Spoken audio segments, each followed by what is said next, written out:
From the Fox 25 studios in Oklahoma City, this is the Fox 25 Primetime News at 9. A big warm-up on its way to Oklahoma City. We've got your back with how soon we will see 70s. And controversy at the state capitol as some House staffers see pay bumps while the huge state budget hole remains. But first, let's go ahead and check in with Fox 25's Jennifer Falsetti at the live desk. She's staying on top of if the federal government is going to be shutting down or not. Jennifer.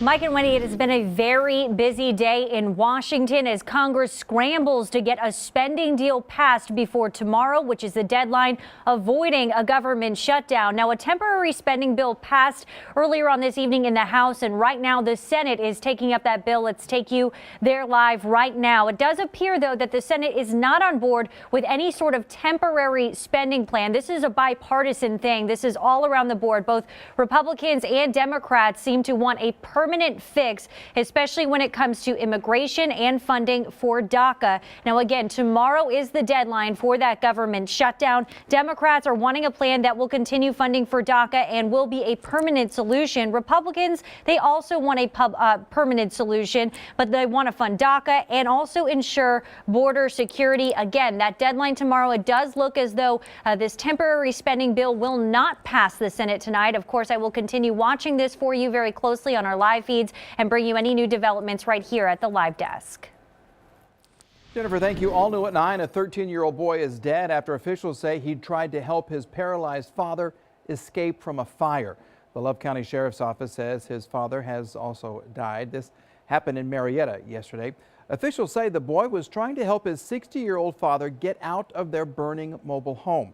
Investigators say that fire may have started because of space heaters. And we've got you back with a reminder from firefighters to check your smoke alarms here in Oklahoma City. You can go by any fire station and request that they install a free alarm for you. Firefighters say that they must install them for you to make sure that they are working.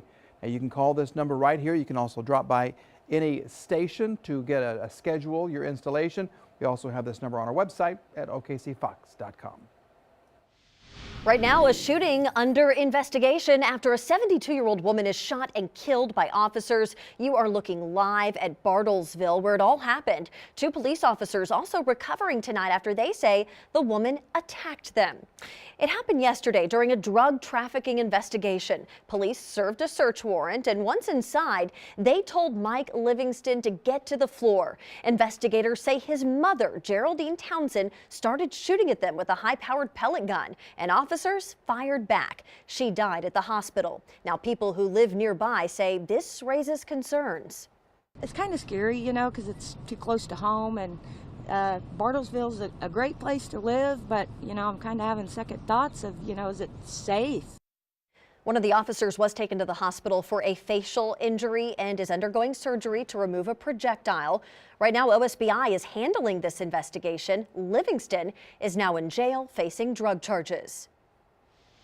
We've got you back with a traffic alert now. ODOT putting the brakes on a major highway closure scheduled for this weekend. The Fox 25 Mother Nature drone shot this video right here. Officials are delaying the closure on I-235 between 36th and I-44 because of wind that's in the forecast. That wind could cause problems in moving 2 huge railroad bridges into position. Now the plan is to close the road on January 26th, weather permitting. Good evening, everybody. This was the warmest day this week by far. Highs this afternoon were in the 40s and 50s, and it does get warmer and windier as we go into the weekend. This cold front comes in, but not until late Sunday, so all the cooler weather waits until Monday to come into Oklahoma. Even some rain is possible this weekend with that system coming in. But with the winds increasing, the fire danger does elevate. It'll be the most dangerous coming up on Sunday. It'll be in the critical category, but this evening things are nice and quiet. Clear skies, it's very cold. Temperatures overnight down to about 24 in Oklahoma City, so another freezing night, just a bit of a breeze, but that warming trend will continue all the way through the weekend. Temperatures and winds go up, some rain is possible, and who gets thunderstorms this weekend? Your Storm Watch 7-day in just a few minutes. Let's take you live right now to the Oklahoma State Capitol. That is where several staff members for the House of Representatives recently received substantial pay raises. The move is facing criticism. It comes at a time when state lawmakers are dealing with a projected $100 million budget shortfall, and several state agencies have gone through funding cuts and layoffs. Fox 25's Caroline Vandergriff joins us live here in the studio with the latest. Caroline. Here's what we know. Some professional staff for the House, including attorneys and fiscal analysts, received pay increases. We're still working to find out just how many employees got those raises and the total cost. But no matter the dollar amount, the Oklahoma Public Employees Association is frustrated by this news, since thousands of state agency employees haven't gotten raises in more than a decade. Oklahoma's budget woes have dominated headlines for months. State lawmakers have yet to reach a deal to close an estimated $100 million gap. So the fact that the House recently gave raises to some of its staff didn't sit well with the Oklahoma Public Employees Association. It seems like the House is taking care of their own and not dealing with other state employees who are the backbone of this state. The House says the employees who got raises were being paid below market value relative to state agencies. Jason Sutton, spokesperson for House Speaker Charles McCall, told us that the House of Representatives routinely loses professional staff and corresponding institutional knowledge to the state agencies, which generally pay staff at higher rates than the legislature. He cited 2 key employees the House lost in the past 2 months to jobs with better pay. But state agencies also see high employee turnover. I can take you to 10,000 to 15,000 state employees right now and show you how far they're below market. And they're just as important, if not more important, than some of the House staff that was given raises. That's why the OPEA is throwing its support behind a bill to give state employees a bump in pay. It's incredible to me that we can't get this right. And calling on lawmakers to do better by state employees. The legislature receives an annual appropriations for operations just like state agencies do and can fund raises out of that. So the spokesperson for the House Speaker pointed out the agencies have the same ability as the legislature to give employees pay increases. However, since several state agencies have faced cuts because of the current budget crisis, that seems like an unlikely possibility. Wendy? Caroline, thank you. Representative Dustin Roberts has filed the bill to increase state agency employee pay. It would provide a $2,500 pay raise in 2018, 2019, and 2020 for a 3-year total of $7,500. Right now, a grand jury is in recess until next month after not making any recommendations on the Bixby sexual assault case. Several members of the high school football team were accused of sexually assaulting a teammate. Well, today, the grand jury met right here in Oklahoma City. In a statement, they said that they have not completed their investigation, but say they will be back next month and could call additional witnesses. It's unclear right now if or when the grand jury could recommend an indictment. They will reconvene February 13th. Happening today, Oklahoma City Mayor Mick Cornett giving his final State of the City address. Here is a live look at downtown Oklahoma City right now. Cornett said the metro is reaching a new milestone. The mayor said that higher standards are the best way to describe the city's rise, citing new ballparks, arenas, and public buildings that have been built over the last few years. He also said a commitment to hire more police officers and firefighters has improved the city's safety. Since Cornett took office, incarceration numbers are down 30% in Oklahoma City. He also discussed the MAPS 3 Park project that kicked off in 2004, saying it was one of his first big projects. Despite all the success, Cornett said that no city is ever problem-free. No city ever becomes problem-free. No city is ever totally successful at addressing that intersection between poverty and homelessness and mental illness. And it doesn't mean we haven't tried. And it certainly doesn't mean we don't give up. Cornett's speech today comes after 14 years in office. He is the longest tenured mayor in the history of the city. He's now running for governor. And right now you're looking at Amazon's website where you can see the finalists for their new headquarters. As you can see, Oklahoma City is not on that map. 20 lucky cities, though, are now vying to be the online retail giant's next stop. Oklahoma City was one of 238 bidders contending for Amazon's attention. Now, the company, which is based in Seattle, plans to invest $5 billion in development and create up to 50,000 jobs wherever it builds its newest hub. Among its criteria, more than 1 million residents, proximity to an airport, manageable communities and diverse demographics, connectivity, and local schools churning out potential employees. The Oklahoma City Metro meets it all, but Mayor Mick Cornett says the timing is off. I think we would have been a great choice. I think we gave them some things to seriously consider.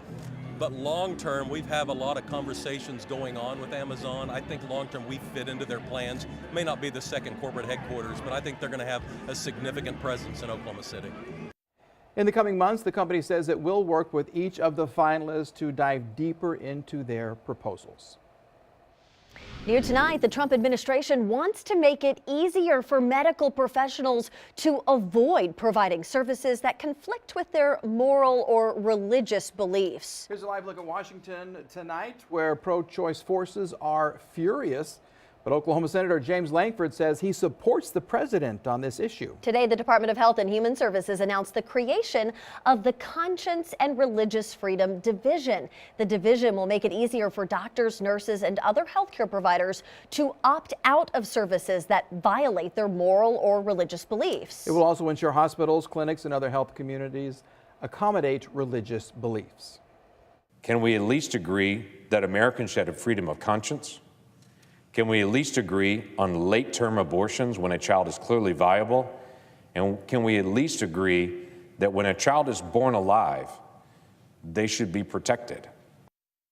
The timing of today's announcement coming on the eve of the annual March for Life. President Trump will speak to the crowd via satellite link, and Speaker Ryan will address the marchers in person.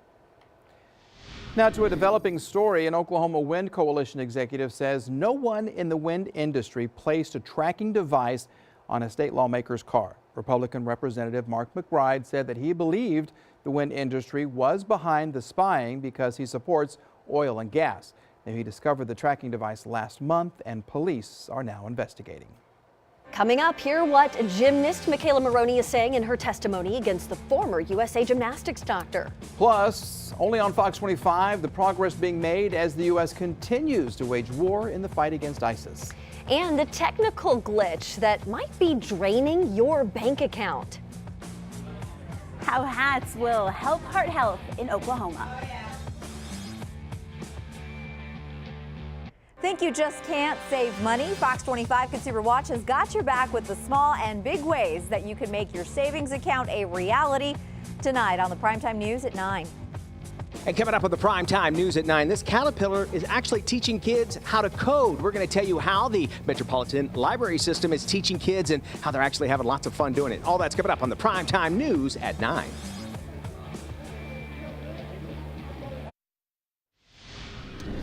We've got you back tonight with a recall alert. Whole Foods chicken salad is being recalled because of misbranding and a possible allergen that's not listed on the label.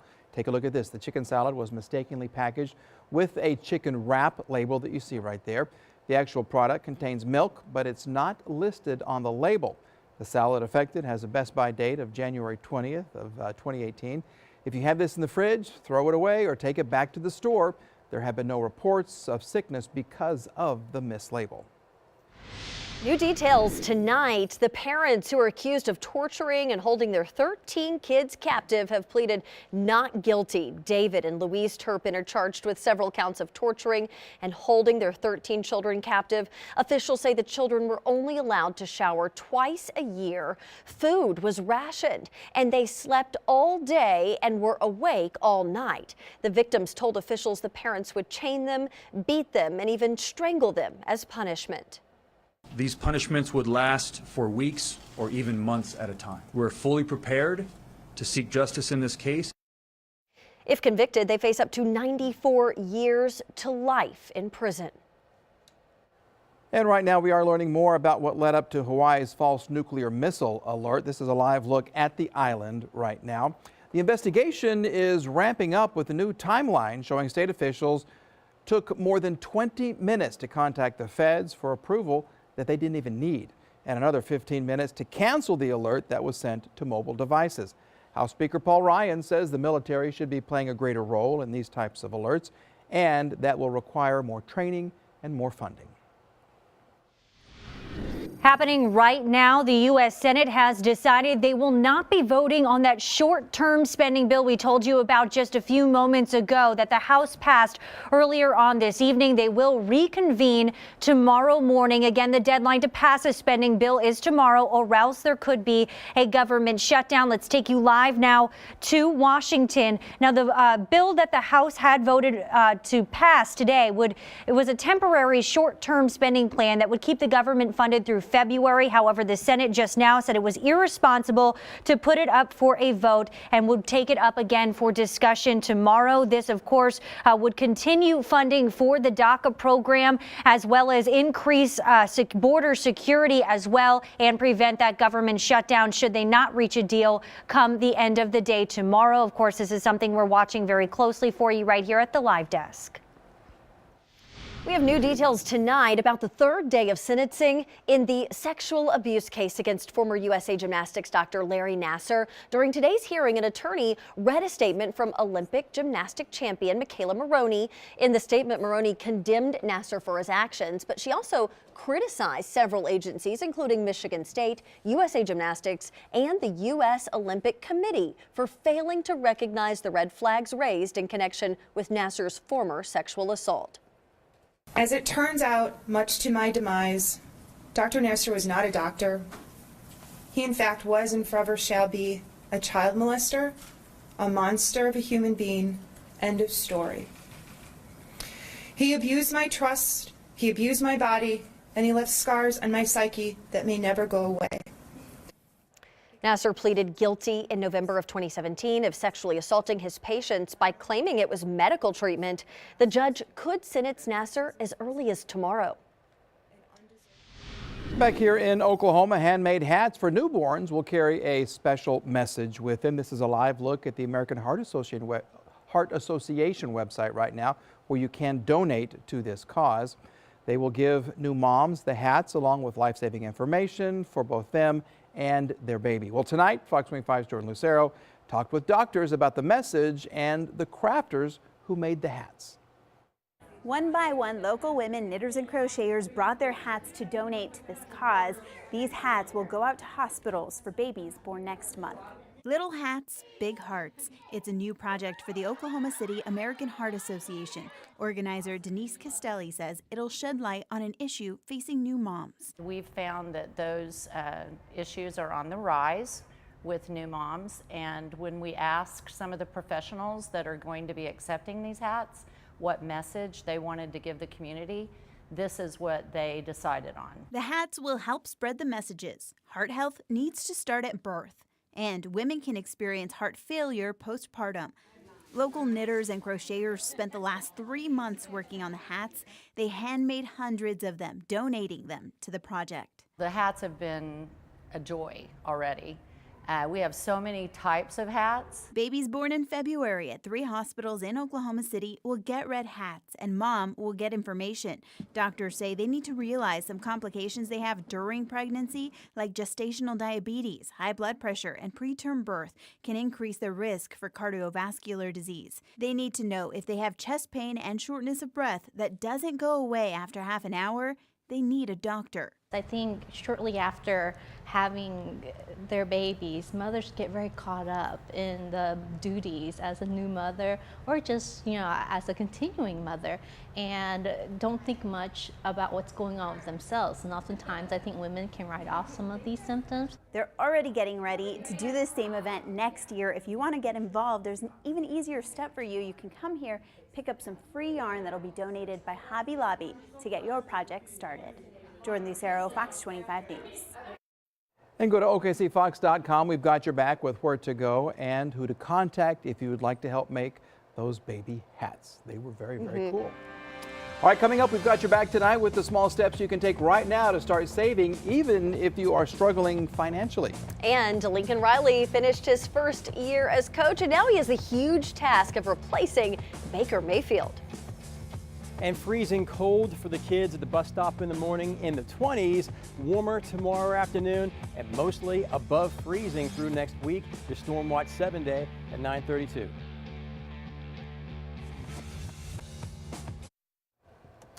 The start of a new year is an excellent time to figure out how your budget should look. Now, right now, we're showing you a live look at U.S. News and World Report. Their #1 recommendation for setting a budget now is to look at how you spent your money last year. Having good personal finance doesn't mean you have to have a lot of money. Fox 25's Maria Garcia has your back with how you can practice better financial sense even with a small paycheck. This is tonight's Consumer Watch. One of the most common complaints Fox 25 Consumer Watch hears is, I can't save money. Though many families are living paycheck to paycheck, there are some small and big changes you can make to start building that savings anyway. Setting a budget is always going to be point number one. If you don't know how much you're spending every month and how much you have coming in every month, then it's really hard to determine, well, how much do I have to save? Numbers have to show you what you have and what you don't. A small change you can make to have some money to save: eat out less. If small changes aren't going to cut it, you can think of making a bigger sacrifice to get on a financially stable playing field. A big change could mean getting a second job and using that money only for saving or paying down debt. Another major change: downsizing your living space. Moving to another part of town or to a smaller place could save you big bucks on your regular monthly bills. If you know where you're at, then you can create that roadmap to where you want to go. Having good personal financial sense doesn't mean you need to have a lot of money, but depending on your current take-home pay and debt, it could mean some sacrifice. If you decide to move to a smaller place to save money, you'll also be saving on more than just rent or your mortgage. Often you'll also save on utility costs. Maria Garcia, Fox 25 Consumer Watch. And coming up, will cause an Oklahoma school to have to close its doors for the rest of the week. Plus, only on Fox 25, as the fight against ISIS continues, the new techniques being used to battle their social media presence. And the shocking number of Americans that are just one emergency away from being in huge financial trouble.